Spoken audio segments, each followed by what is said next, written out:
Well, good evening and happy Monday. Welcome, everybody, to At Lafayette Live from Monday, April 28th, 2025. Hope your week is off to a great start. Hope you guys are enjoying your Monday. I know a lot of people talk about having the Monday blues, but I really think it's kind of like what you make of it. So why be down on a Monday? Because you get to join us here on At Lafayette Live. So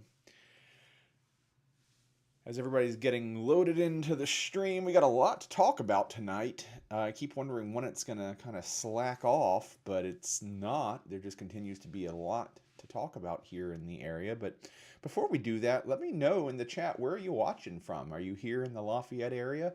Lafayette or West Lafayette, somewhere in Tippecanoe County, in Indiana, maybe in Indianapolis or Evansville, some of my colleagues and friends down there, or people that regularly tune in from California and Texas and even Florida.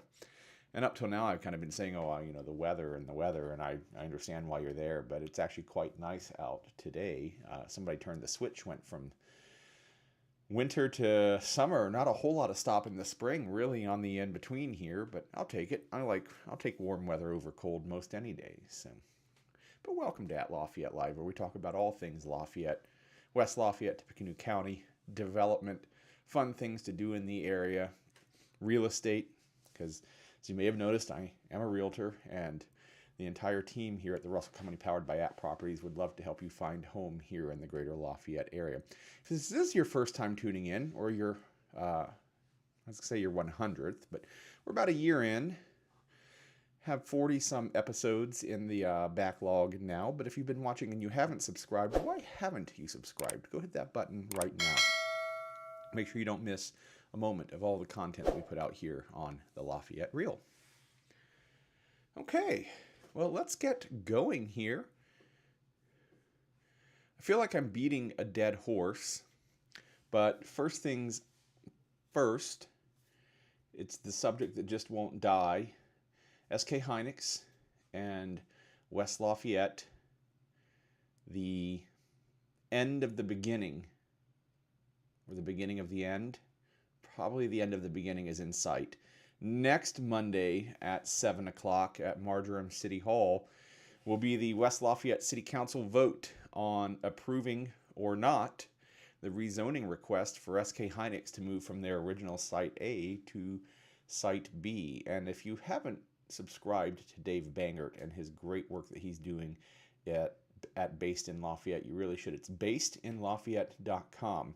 And he went and canvassed all of the West Lafayette City Council members for how they're leaning. And I won't read through the article, because you should subscribe and go do that and help Dave out. He's the epitome of what local journalism is about.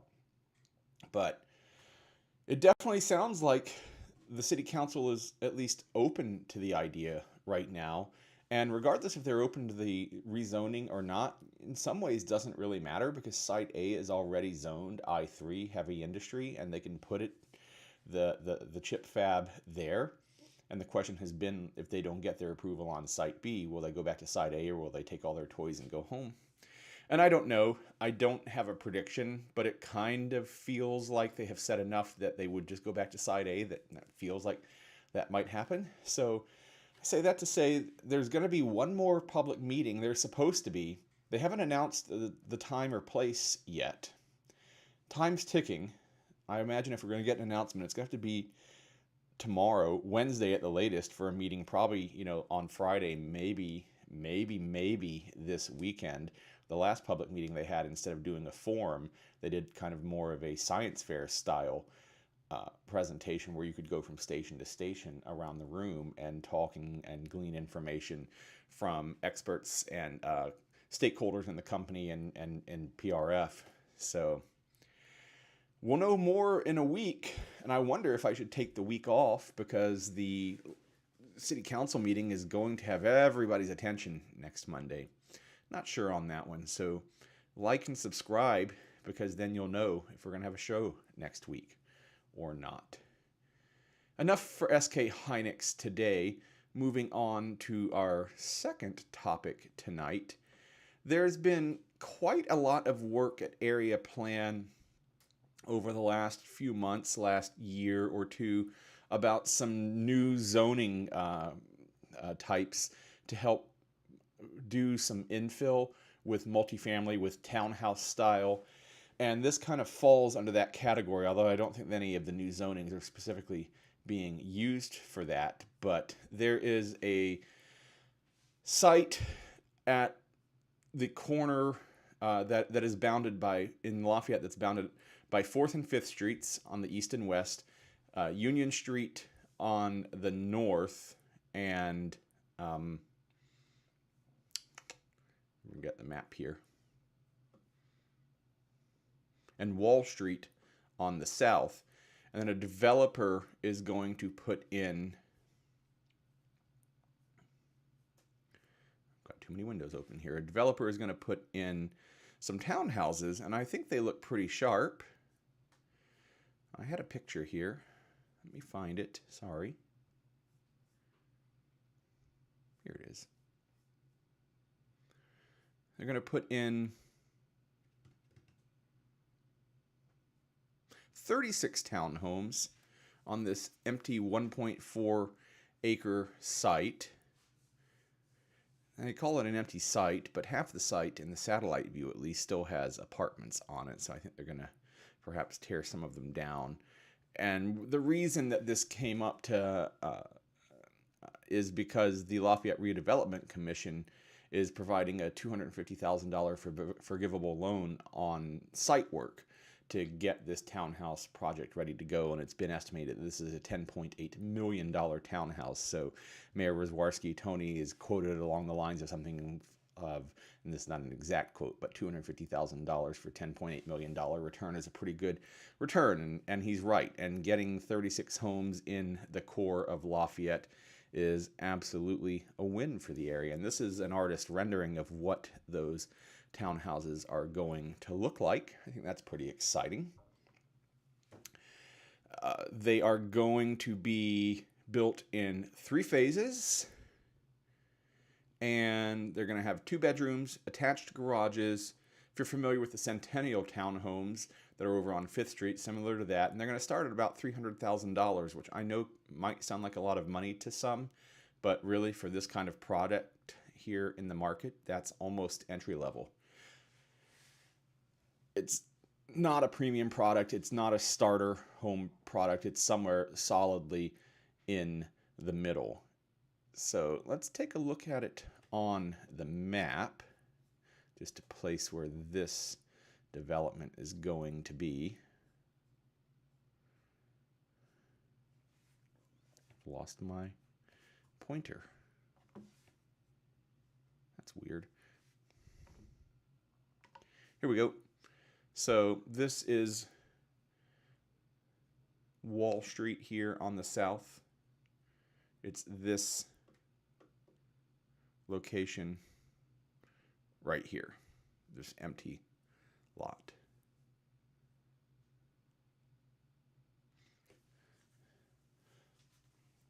What do you think about that?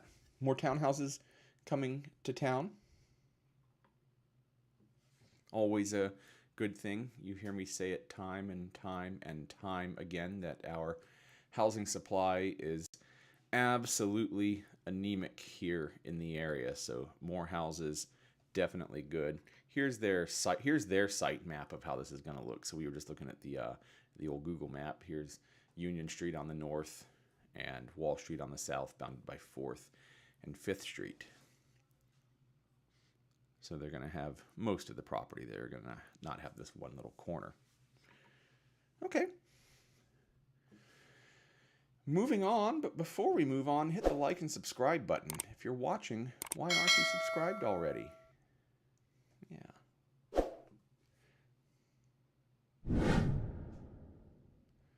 Trying to see where my pointer went away.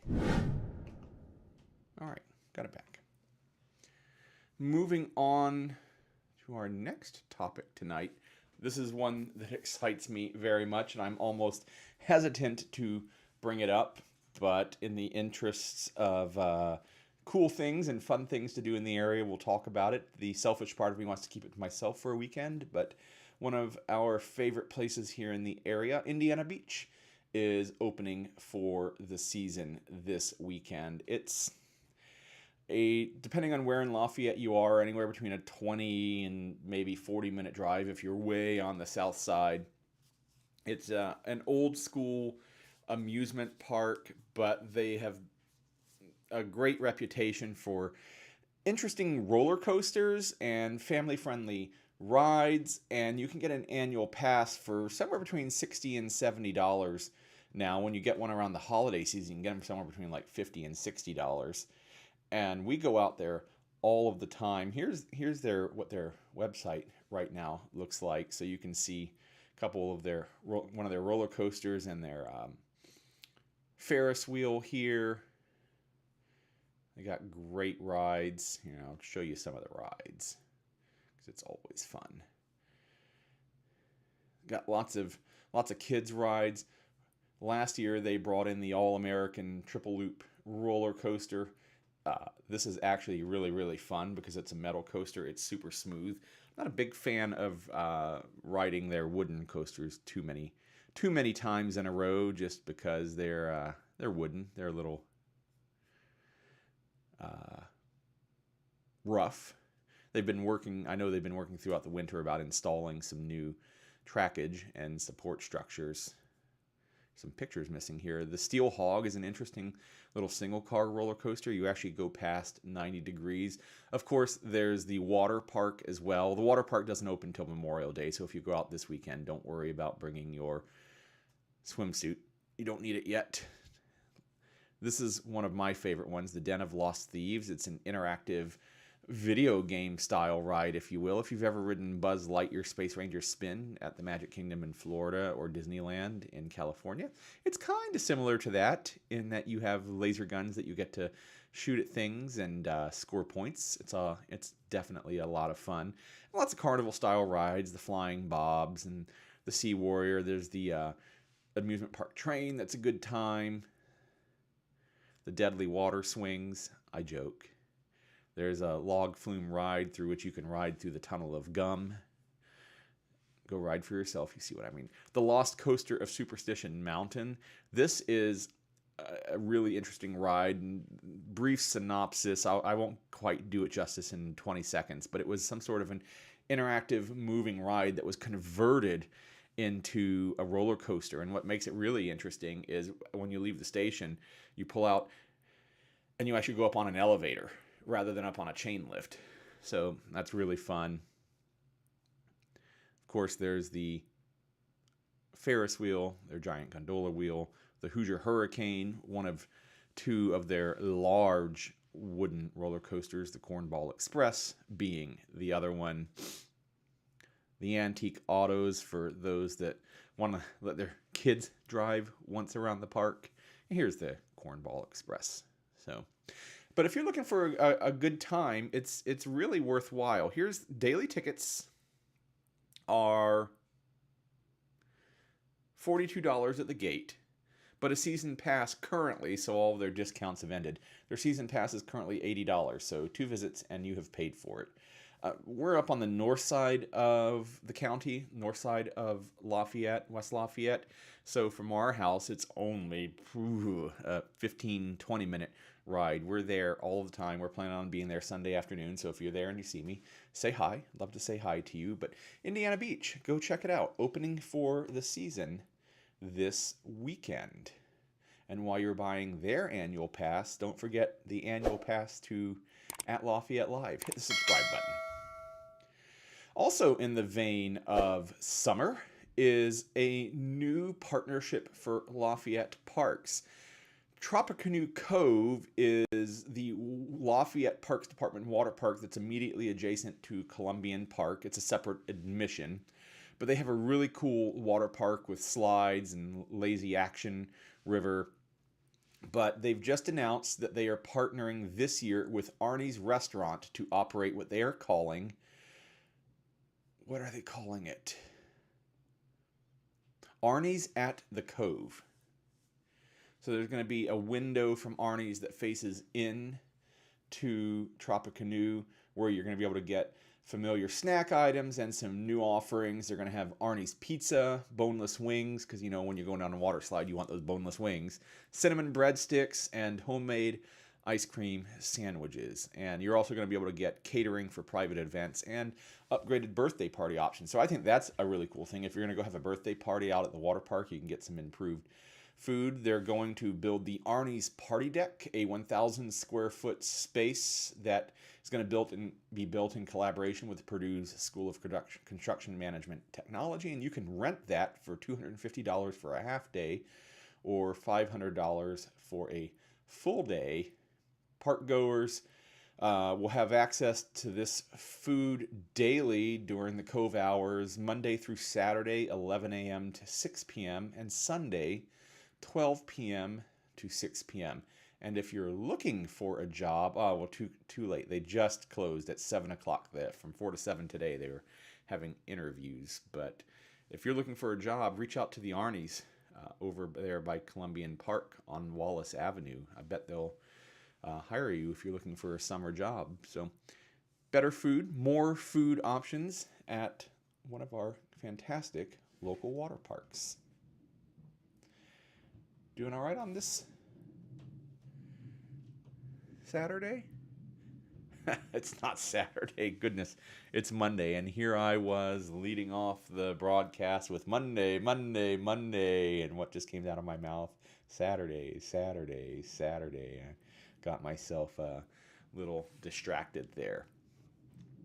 Going back into some zoning news, there's another bit that's kind of opposite, and I feel like this might be a little bit of a reaction to everything that's been going on with SK Hynix and the rezoning around that. I mean, I'm not saying that it is a direct result, but I definitely think that we're hearing about it a little more. But there is a zoning designation that is called select agricultural as opposed to just agricultural. Think cornfields, soybean fields, that sort of thing. But area plan has always had this designation for a very, very long time. And they have announced that they have proposed rezoning 9,225 acres in Wabash Township. So that's kind of the north and west parts of the county. And 7,158 acres in Tippecanoe Township from agricultural to select agricultural. And apparently what this is going to do is help protect the future zoning of this agricultural land so that it is not quite so easy to change it from agricultural to any other zoning, whether that's residential or industrial or anything along those lines. And they're going to take public comment on 4:30 p.m. on Wednesday, May 7th, which is next, not this coming Wednesday, but the following. So if you're watching this live and you have some comment about that, and after that, it will go to the Area Plan Commission for a vote on May 21st at 6 p.m. And then finally, after that, if they get through those two steps, and I think they will, the Tippecanoe County Commissioners, as the executive authority of Tippecanoe County, would have their final vote and say on it, which could be at their June 2nd meeting. So if you would like to weigh in on this, whether you've got land or are interested in land, you should weigh in on this. Here are the graphics that Area Plan has put out for this. So you can see here's West Lafayette. We're looking at the light greens, select agricultural. So this stuff up here in the northern parts. So we can see this is exit 172 right here. I'll go back down and get the color code. Select agricultural. Yeah. It's more this greenish, bluish area. So up here to the north and west, and then that is the Wabash Township, and then this is the Tippecanoe Township, and you can see again here's exit 178. So it's kind of the northern part of the county that they're looking at changing that zoning to, and they have said that it's going to affect about 144 homeowners or land owners, 160 property owners, and individual property owners will have the opportunity to opt out of this. It's based on soil quality, productivity, having prime farmland set aside for the future. So that's generally a good thing. You know, development is definitely a good thing, but not to the detriment of everything else. Everything in balance, the great circle of life. We have to have farmland to feed people, and protecting that for the future is, I think, a good idea overall. So if you would like to weigh in on that, go check out the Area Plan Commission Ordinance Committee meeting next Wednesday, May 7th at 4:30. And while you're doing that, make sure that you're subscribed to @Lafayette Live and the Lafayette Reel so that you can stay up to date on all of this. Also new out today, this is not zoning related at all.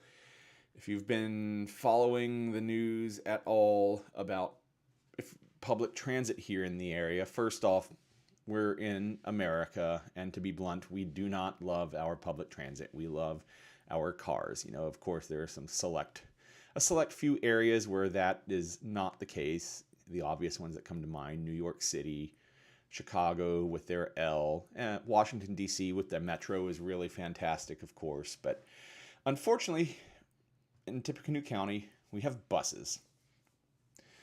We have a really good bus system, I think, in my experience, and from what I hear of people that use it fairly regularly. You have always room for improvement. I'm not saying it's perfect by any means, but City Bus runs a pretty tight operation. But they're going to have a public meeting on fare changes. When you talk about it, it sounds like a lot on a percentage basis, but it's really not. Their regular fare, they're talking about increasing from $1 to $2. They're talking about increasing single-day passes from $2 to $4, and a month pass going from $28 to $50. Semester passes for $99. Now they're also looking at moving to a digital-based system, utilizing phones and all of that, which transit systems across the world use and have been using for now. And it would also, using that system would help cap your rate. So if you get on multiple buses in a row, if you get on multiple rides throughout a day, the system would automatically know, hey, you've already paid this fare, so therefore you pay this fare to make the difference up to the next fare, as opposed to keep paying individual fares one by one. They're going to have a series of public forums. You should go check it out. We'll link it below, but at the City Bus website, which is in.gov/citybus-Lafayette. But the public schedule is May 5th from 9 to 10:30 in the morning and 5 to 6 in the evening at the Purdue Memorial Union. May 5th, I should have said. The next day, Tuesday, May 6th, from noon to 1 and 5 to 6 p.m. at Ivy Tech Community College down on the south side. The next day, Wednesday, May 7th, at the North End Community Center from noon to 1 and 5 to 6 p.m. The following day, Thursday, May 8th, at the River City Community Center down on the near south side, noon to 1 p.m. and 5 to 6 p.m. And finally, Friday, May 9th, at the Holman branch of the Tippecanoe County Public Library downtown, noon to 1 p.m. and 4:30 to 5:30 p.m. So if you are interested in having a say in the future of City Bus and their rates, you should go avail yourself of one of those public forums. I know everybody's facing increased costs over the last, costs do nothing but go up. So over the last forever, they've got to pay for fuel, they've got to pay for drivers. The one complaint that I know that I hear repeatedly about city bus is that there are just not enough drivers, and I think that it's a combination of issues of they just can't get enough drivers because maybe they can't pay drivers enough. But can you pay drivers enough if only if the fares are enough? And part of the disagreement between Purdue and City Bus was that City Bus, with the federal grants that they have in place from Washington, means that they are not allowed to give up some of the control that Purdue University wanted to not take from them, but wanted to have a little more control over campus routes. So, to solve, money solves all things, right? So if you want to continue to have this service, I'm guessing that they need more money and they're going to have to increase rates. And it doesn't seem like going from $1 to $2 is super crazy, but I do also understand that perhaps those that rely on the bus, it would be a very, very big deal. So go educate yourself. Go give your opinion on the matter. And that's public transit for today. Moving on. This was an interesting article. I read an interesting article this morning.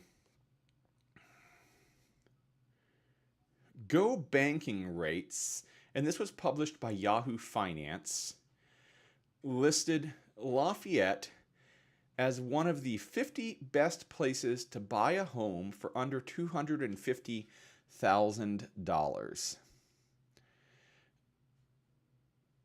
And they were able, here's the synopsis from the article. They were able to determine the 50 best places to buy homes under $250,000 by reviewing the 100 most populous cities where home values from February of 24 to 25 did not go above $250,000 and averaged below this amount via Zillow data. And I bring that up to say, one, let's understand where this is coming from and what the data is. But two, we're going to look a little into that data ourselves. And they also ranked things like median household income, livability scores, violent crime rates, property crime rates, unemployment rates, population living below the poverty line, so on and so forth. And Lafayette ranked, of course, I'm going to search for it and it doesn't come up. So I'm going to scroll to it.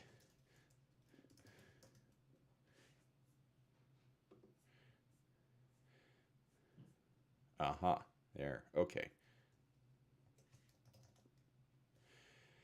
On this list of 50, they ranked Lafayette at 17 with an average home value of $240,402 with a livability score of 75 out of 100. They gave it median household income of $52,946, so basically $53,000, an unemployment rate of 3.6%, with 17.1% of our population living below the poverty line, a violent crime rate per 1,000 residents of 5.1, and a property crime rate per 1,000 residents of 21.41. So really, really low. So what this article is kind of, I think, focused on two groups. Homeowners looking for affordable housing, and it's kind of funny that, $250,000 is what we're talking about when we talk about affordable housing, but welcome to housing in 2025. And two, livability and some stats that relate to that. What do you think about those numbers? Because I got some opinions. I definitely have some opinions, and I'm going to look at some live data. They talked about this being from Zillow, and if you hear any realtor talk about Zillow, we generally don't have a whole lot good to say about Zillow. There is some good, of course, but there's some business practices there, some behind the scenes stuff that y'all never hear about, hopefully never hear about. But then there is also some the fact that the Zestimate is, this is what my house is worth, and it doesn't factor in all of the data. So sometimes it's right, but sometimes it's not. But that was the source of their data. So I'm going live into the MLS here. That's the multiple listing service. This is where all listings for realtors here in the area originate from. So whether you see them through your realtor on Zillow, at realtor.com, or any of the other myriad of realty websites out there, this is the database that all of that information is pulled from. And I'm searching February 1st, 2024 to February 1st of 2025. So February to February, the exact same as last year. There are 1,807 solds in that year. And the median sold price, $299,900. So the median is that statistical number where if you have 1,800 homes that sold, that means the median is the halfway number from 0 to 1,800. So it's about sale number 903 and a half. So 903 or 904 would be 299.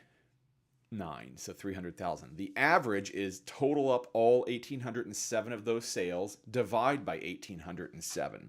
And sometimes you get kind of a big spread on an average versus a median. In this particular case, they're relatively close, $299,900 at basically an even $300,000 versus an average of $325,979. It's a spread of about $26,000. It's not huge. It's 25 divided by 3. It's about 8% spread or so. Not nothing, but not giant either. But this is the real sold data over the last year. And I don't say this to be argumentative. I say this to say two things. One, always vet your information. Check your information. This article is talking about data based on a database of home values over the last year. What exactly that means is a little open for debate. Is that solds? Is that an average of some algorithm that says what houses are worth versus what they actually sold for? Is those are things that were actively on the market versus everything that exists in a market? I don't know. It doesn't say. Maybe there's a footnote somewhere that will link, but at the top of the article where it explains it, it doesn't say that. But despite the inherent numbers of this article being wrong and me saying take that as a lesson to always vet your sources and your data, I would still come to the same conclusion. While I didn't index all of the numbers for exactly what they listed, so they've got average home value, they've put livability scores, median household incomes, unemployment rates, so on and so forth. We can go search those out, and they're going to be not so off of what these numbers say. They're probably going to be in the ballpark. So I think that we're going to get to basically the same conclusion, that the numbers back up that it is a good place to invest. But the numbers are slightly different. I'm going to look at it one other way real quick. I want to examine their data. Let's break it down one other way.